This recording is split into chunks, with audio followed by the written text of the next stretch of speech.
jobber pendant ses études, pas parce qu'elle en a envie, mais parce que pour notre partie, on est obligé.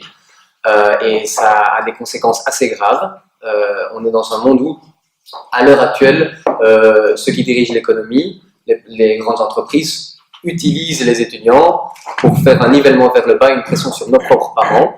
Donc on connaît tous les jobistes au Carrefour, bon, les ex-jobistes au Carrefour, qui occupent en fait d'anciens CDI, les gens qui, comme moi, travaillaient au Colruyt, et parfois ça va aussi dans l'emploi public. Donc un chiffre, il y a de plus en plus d'étudiants qui travaillent. Il y a au premier trimestre de l'année 2017 240 000 postes de travail qui étaient occupés par des étudiants. Nous, en fait, on trouve que c'est un problème, pas parce qu'on trouve que les étudiants doivent être enchaînés à leurs parents, c'est plutôt pas vers là qu'on veut aller. On veut plutôt aller vers une société où les étudiants ne sont pas obligés, pendant qu'ils sont en train d'étudier, d'aussi travailler. Notre principal job, c'est étudier. Et c'est surtout pas piquer le job de gens qui font partie maintenant des 600 000 chômeurs et qui font partie de nos parents.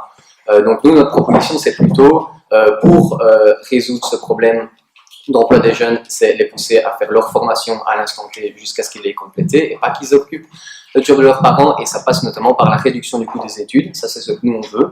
C'est investir plus dans l'enseignement, investir dans les besoins sociaux des étudiants pour ne pas qu'ils soient obligés de jobber et puis de prendre en fait le travail de leurs parents. Et on reviendra sur autre chose, je conclus. Nous, évidemment, l'un des problèmes principaux à l'heure actuelle, c'est la flexibilisation du marché du travail qui touche beaucoup les étudiants, je viens de le dire. Là-dessus, on veut aussi lutter contre avec le PDV, et ça ne touche pas que nous, ça touche aussi nos parents qui sont aussi pressés comme des citrons.